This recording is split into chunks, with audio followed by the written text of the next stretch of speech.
ॐ भूर्भुवः स्वः तत्सवितुर्वरेण्यं भर्गो देवस्य धीमहि धियो यो नः प्रचोदयात्। सज्जनों, यूट्यूब चैनल यशवीर महाराज में मैं स्वामी यशवीर महाराज आप सभी का स्वागत करता हूं।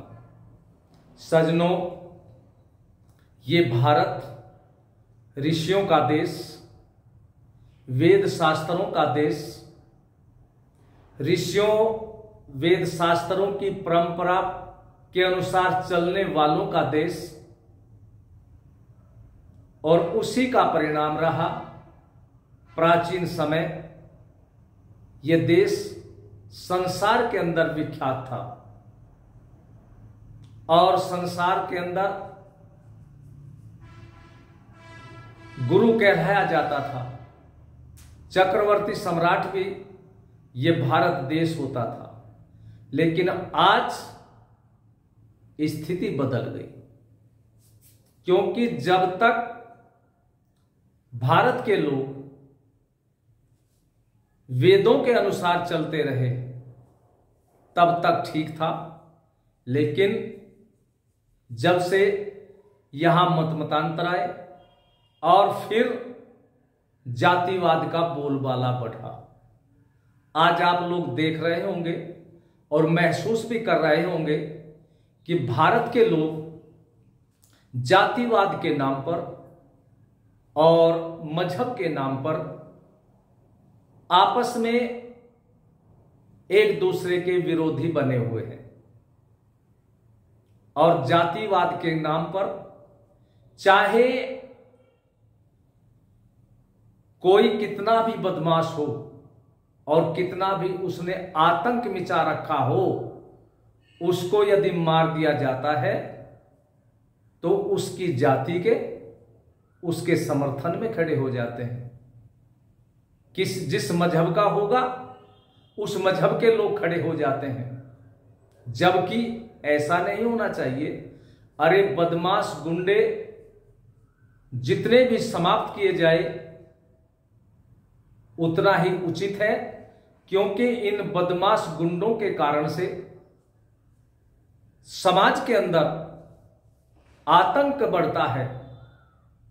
आज जिनको आप लोग बदमाश गुंडे आतंकवादी कहते हैं, प्राचीन समय में उन्हीं को राक्षस असुर कहा जाता था, और उस समय भी इनके आतंक होते थे।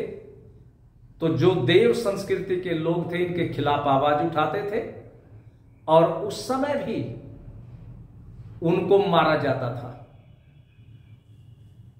आज भी सरकारें जब इनको मारती हैं तो उनके समर्थन में पहले भी खड़े हो जाते थे, आज भी खड़े हो जाते हैं लोग।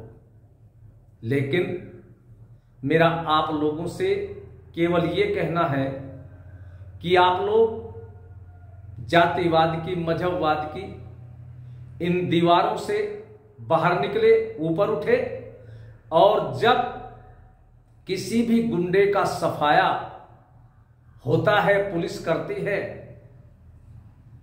तो उसके समर्थन में शोक न मनाए बल्कि प्रसन्नता महसूस करे, क्योंकि वो किसी जाति का या किसी मजहब का गुंडा नहीं मारा गया, वो तो केवल एक आतंकवादी गुंडा मारा गया है। और हमारे जो वेद के अंदर आता है वो लिखा है मनुर्भवः कि ऐ मानव तू कुछ भी बन, लेकिन सबसे पूर्व मनुष्य बन। और मनुष्यता के अभाव में आज ये समाज भटक रहा है।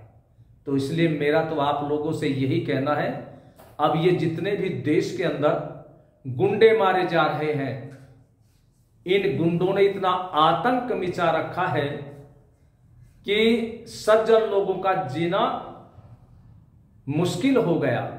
और जिस क्षेत्र में ये गुंडे मारे जाते हैं तो वहां के लोग बड़े ही शांति का वातावरण महसूस कर रहे हैं। इसलिए आप लोग भी जिनके अंदर जातिवाद की, मजहब की विचारधारा ठूस ठूस करके भरी हुई है, अपनी उस विचारधारा को निकालिए। जातिवाद से, मजहबवाद से ऊपर उठ करके इन गुंडों के खिलाफ आप लोग भी खड़े हों और इन गुंडों के खिलाफ होने वाली सरकारी कार्रवाई का आप लोग समर्थन करें। यदि आप लोग ऐसा करेंगे तो राष्ट्र के अंदर एक प्रकार की शांति स्थापित होगी, और वो शांति, जिस शांति की चाह, इच्छा भारत का हर नागरिक करता है। यदि आप लोगों ने मेरे विचारों को सुन करके इस जातिवादी मजहब की दीवारों को निकाल दिया तो आपके लिए भी अच्छा होगा और भारत राष्ट्र के लिए भी अच्छा होगा। इन शब्दों के साथ मैं अपनी वाणी को विश्राम देता हूं। ओम शांति शांति शांति। ओम।